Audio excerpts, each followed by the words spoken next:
اعوذ باللہ من الشیطان الرجیم بسم اللہ الرحمن الرحیم۔ احکام دین سیکھنے کا جو سلسلہ ہے ہمارا، اس کا 10واں درس ہے۔ تو آج نجاسات میں ہم خون کے بارے میں پڑھیں گے۔ خون انسان کا نجس ہے اور ہر اس حیوان کا خون نجس ہے جو خون جوہندہ رکھتا ہے۔ خون جوہندہ کے معنی ہم پہلے بیان کر چکے ہیں۔ اسی بنا پر جو حیوان خون جوہندہ نہیں رکھتے ہیں، جیسے مچھلی، جیسے مچھر، جیسے مکھی، تو ان کا خون پاک شمار کیا جائے گا۔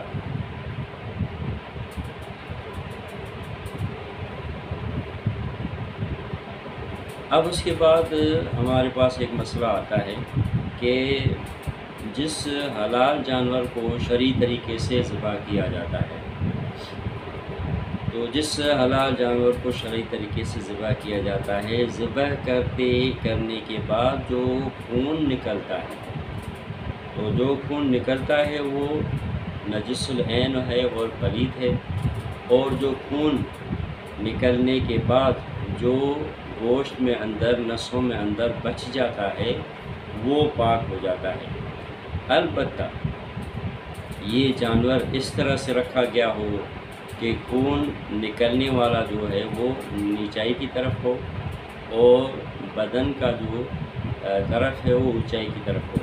لیکن اگر ذبح کرنے والا جو طرف ہے وہ اونچائی کی طرف ہو اور بدن کا جو ہے وہ نیچائی کی طرف ہو، اور نیچائی کی طرف ہونے کی وجہ سے جو خون باہر نکلا وہ پھر دوبارہ اندر چلا جائے، تو وہ خون جہاں جہاں پہنچے گا پھر اس گوشت کو نجس کر دے گا، اور وہ خون جہاں جہاں لگے گا اس کو بھی نجس کر دے گا۔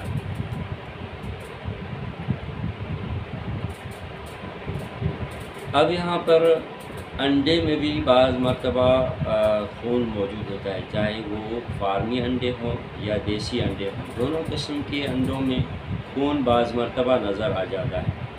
اب یہ خون اگر جمع ہوا ہے اور کسی بھی چیز کی مدد سے آپ اس کو نکال سکتے ہوں پھیلنے کے بنا، تو زردی بھی پاک ہوگی اور باقی انڈا بھی پاک ہوگا۔ لیکن اگر آپ نکالنے کی کوشش کرتے ہوں تو وہ مکس ہو جائے زردی کے ساتھ یا سفیدی کے ساتھ، تو دونوں نجس ہو جائیں گے۔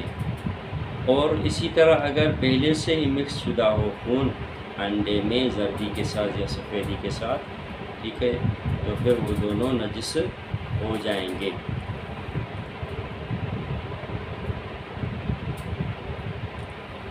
اب یہاں پر کبھی آپ کو ہاتھ میں چوٹ لگتی ہے یا ناخن کے اوپر چوٹ لگتی ہے، تو جو خون اندر جم جاتا ہے اور باہر نہیں نکلتا، تو باہر والا حصہ پاک شمار ہوتا ہے، اور اسی طرح ناخن کے نیچے جو خون جم گیا ہے تو ناخن کا اوپر والا حصہ پاک رہتا ہے۔ لیکن جب بھی وہ خون کسی بھی ذریعے سے اگر نکالا جائے تو وہ خون نجس ہے۔ اگر رطوبت کے ساتھ کسی چیز کو لگے گا تو وہ نجس ہو جائے گی، اور اگر اسی طرح نہیں ہے تو پھر نجس نہیں ہوگا، یعنی اوپر والا حصہ پاک ہی رہے گا۔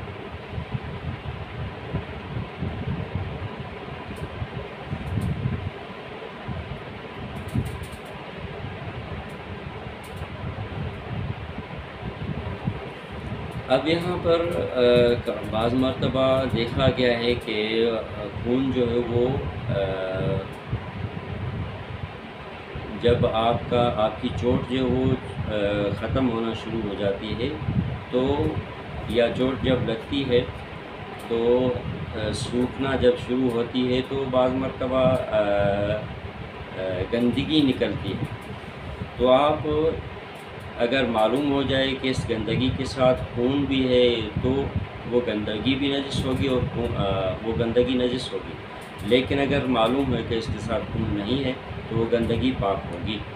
لیکن جب آپ شک کرتے ہیں تو اس گندگی کے ساتھ خون ہے یا نہیں ہے، تو اس گندگی کو پاک شمار کیا جائے گا۔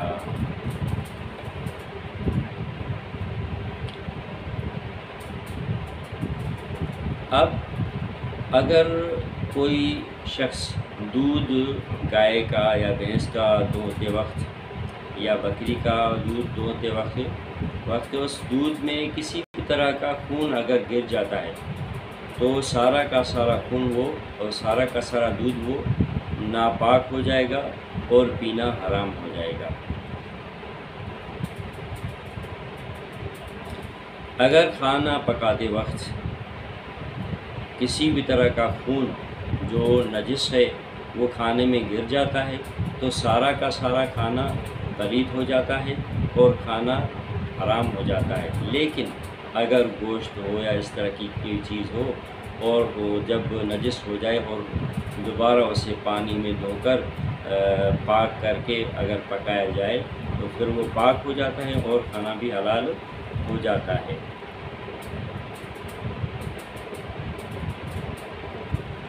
اس کے بعد ہمارے پاس کتا اور سور، عین نجاسات میں سے ایک نجس ہے کتا اور دوسرا نجس سور۔ یہاں پر کتا اور سور جو ہے اس کی دو قسمیں ہیں ہمارے پاس۔ ایک کتا اور سور جو زمین پر زندگی گزارتے ہیں تو وہ سارے کے سارے نجس العین ہیں، اس کے بال، ان کے ناخن اور دانت وغیرہ ہر چیز، خلاصہ کلام ہر چیز جو کتے اور سور کی جو زمین پر زندگی گزارتے ہیں تو نجس ہے اور نجس العین ہے۔ اور وہ کتا اور سور جو سمندری ہیں، سمندری کتے اور سور کا جس طرح دوسرا بدن پاک ہو جاتا ہے ہوتا ہے اسی طرح ناخن وغیرہ ساری چیزیں پاک ہوتی ہیں، البتہ کھانا حرام ہوگا۔ اس کے بعد ہمارے پاس نجاسات میں سے 8ویں نجاست کافر ہے۔ تو کافر کی ہمارے پاس 3 قسمیں ہیں۔ ایک وہ کافر جو اللہ کی توحید کا منکر ہے اور اللہ کی صفات کا منکر ہے، جیسے دہریے وغیرہ، جیسے مشرکین وغیرہ، تو وہ کافر و شمار ہوتے ہیں۔ اور اسی طرح دوسری کافر کی قسم ہمارے پاس ہے جو اللہ کے انبیاء یا انبیاء کے اوصیاء میں سے کسی کا انکار کرے، نبی کی نبوت کا انکار کرے، رسول کی رسالت کا انکار کرے تو اسے بھی کافر کہا جاتا ہے۔ یعنی اللہ نے جتنے بھی پیغمبر بھیجے ہیں ان میں سے کسی ایک کا انکار کرے تو کافر شمار ہوگا۔ اور تیسری قسم کافر کی ہمارے پاس ہے کہ وہ اللہ کا اقرار کرتا ہے اور نبی کی نبوت کا اقرار کرتا ہے اور رسول کی رسالت کا اقرار کرتا ہے، لیکن رسول خدا صلی اللہ علیہ وآلہ وسلم پر جو دین اللہ نے نازل فرمایا ہے، جو وحی اللہ نے ان پر فرمائی ہے، ان وحی میں سے کسی ایک چیز کا انکار کرے، اس دین کے اجزاء میں سے کسی ایک جز کا انکار کرے۔ مثال کے طور پر وہ فروع دین میں سے زکوٰۃ کے واجب ہونے کا انکار کرے یا نماز کے واجب ہونے کا انکار کرتا ہے، باقی سب کو مانتا ہے، تو اسے بھی کافر کہا جائے گا۔ البتہ کچھ اور لوگ ہیں جن کو کافر کہا جاتا ہے، جیسے خارجی اور ناصبی، ان دونوں قسم کے لوگوں کو بھی کافر کہا جاتا ہے۔ البتہ خارجی اسے کہتے ہیں جو امام سے خلم خلا دشمنی رکھتا ہو، اور ناصبی اسے کہتے ہیں جو امام سے خلم خلا دشمنی کا اظہار بھی کرتا ہو اور برا بھی کہتا ہو۔ تو کھلے عام جو امام کو برا کہتا ہے اور امام سے دشمنی کا اظہار کرتا ہے اسے ناصبی کہا جاتا ہے۔ اب یہاں پر جو اہل کتاب جتنے بھی ہیں، چاہے یہودی ہو یا عیسائی ہوں، وہ سارے کے سارے پاک ہیں، یعنی پاکائی کا حکم ان پر لاگو ہوگا۔ یعنی اگر ہماری کسی بھی چیز کو وہ رطوبت کے ساتھ ہاتھ لگاتے ہیں تو وہ چیزیں ہماری نجس نہیں ہوں گی۔ ہمارے کپڑوں کو یا ہماری کسی بھی چیز کو وہ رطوبت کے ساتھ ہاتھ لگاتے ہیں یا ان کا ہاتھ خشک ہو اور ہماری چیزیں مرطوب ہوں اور وہ ہاتھ لگاتے ہیں تو ہماری چیزیں نجس نہیں ہوں گی۔ لیکن غیر اہل کتاب جتنے بھی ہیں وہ سارے کے سارے کافر اور مشرک کے حکم میں ہیں اور وہ نجس شمار ہوتے ہیں۔ اسی طرح ہمارے ہاں وہ لوگ بھی کافر شمار ہوتے ہیں جو گالی کہلاتے ہیں، یعنی معاذ اللہ نبی کو یا امام کو خدا کا درجہ دیتے ہیں، تو وہ گالی ہیں اور گالی بھی کافر کے حکم میں ہے، یعنی وہ بھی نجس شمار ہوتے ہیں باقی کفار کی طرح۔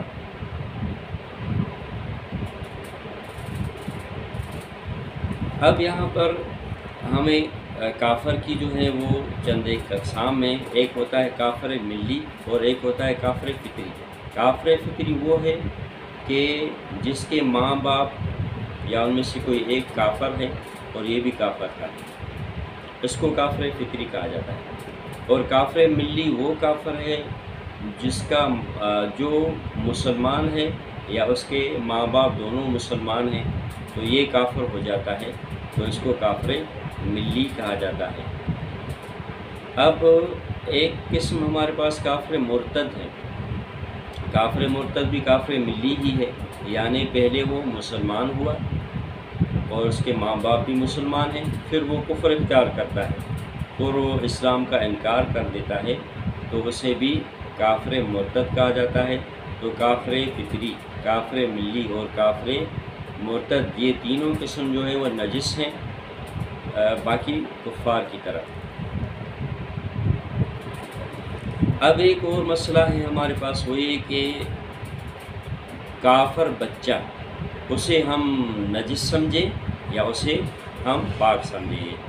اگر کافر بچے کا ماں یا باپ، کافر جو نابالغ بچہ ہے اگرچہ وہ ممیز ہے یا غیر ممیز ہے، نابالغ ہے، اس کا ماں یا اس کا باپ یا دونوں اگر مسلمان ہو جاتے ہیں تو وہ جس طرح اس کے ماں باپ پاک ہو جاتے ہیں، تو یہ بچہ بھی جو نابالغ اور غیر ممیز ہے وہ بھی پاک ہو جاتا ہے۔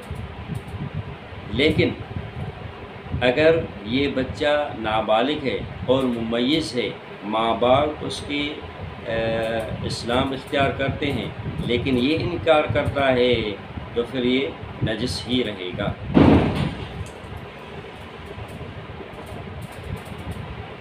اس کے بعد ہم آتے ہیں کہ یہ جو نابالغ کافر بچہ ہے، اگر اس کا دادا یا کوئی اور رشتہ دار، نانا نانی وغیرہ، وہ مسلمان ہو گئے ہیں اور یہ ان کی سرپرستی میں رہتا ہے، تو اس وقت بھی اس پر پاکائی کا حکم لگایا جائے گا۔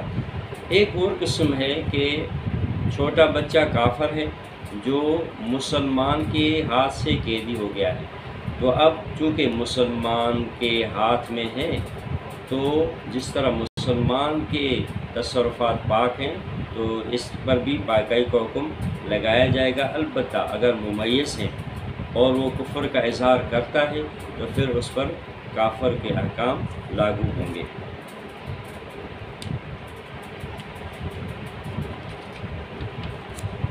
جو لوگ اہل بیت رسول صلی اللہ علیہ وآلہ وسلم سے دشمنی کا اظہار کرتے ہیں کھلم کھلا، تو احتیاط لازم کی بنا پر وہ نجس شمار ہوتے ہیں۔ اس کے بعد ہمارے ہاں نویں جو نجاست ہے وہ شراب ہے، انشاءاللہ